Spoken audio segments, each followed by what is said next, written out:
या तो हमें भी ये तरीका बता दें कि हम 3 मिनट सीएम साहब की तारीफ कर लें, फिर अपने अपने इलाकों के लिए कहते साईं ये भी दे दो, साईं ये भी दे दो।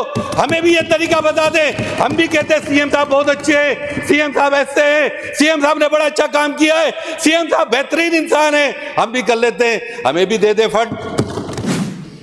जनाब स्पीकर, सिंध के अंदर पिछले 18 साल से जो सिंध के शहरी इलाकों पर, उन खास तौर पे इलाकों पे जहां पे पीपल्स पार्टी को वोट नहीं मिला, उन लोगों का क्या कसूर है कि वहां के मसाइल और वहां के मसाइब हल ना किए जाएं?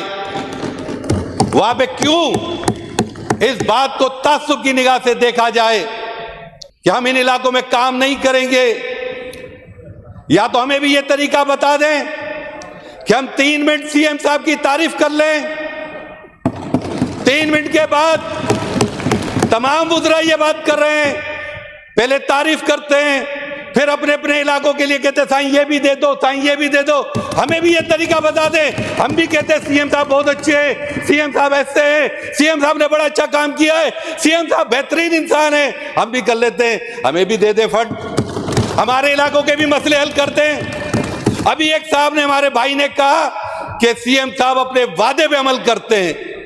आप भी इस बात के गवाह हैं, पिछले बजट के अंदर सीएम साहब ने यह वादा किया था और खुद करारदाद पेश की थी कि जितने भी बातें की गई हैं उन सब पर अमल होगा और हम सब के इलाकों में फंड देंगे, लेकिन वो झूठा हुआ। कहां वादा हुआ ज्ञान साहब? नहीं हुआ ना। तो बात वो है सर, इस हुकूमत ने 775 अरब रुपए की कलेक्शन करने की बात की है। ये पैसे जमा होंगे, कहां जाएंगे? मैंने पिछले साल भी कहा था कि सिंध के अंदर ये बाबू कल्चर ने जिस तरीके से सिंध का बेड़ा गर्क किया है, उसकी मिसाल ये है कि एक सूबाई सीनियर वजीर पब्लिक प्लेस पे कहते हैं कि मेरी मिनिस्ट्री से 20 अरब रुपए डिपार्टमेंट के अरब खा गए, अफसरान खा गए। अब इन अफसरान को कौन मुंह देगा? अभी एक हमारे मिनिस्टर साहब खुद कहकर गए, एंटी करप्शन को मैं इतना फाल करूंगा कि ये सारे अफसरान को गिरफ्तार करूंगा। इसका मकसद ये है कि सिंध के अंदर जो करप्शन है उसको खुद हुकूमती बेंचेस के लोग कह रहे हैं।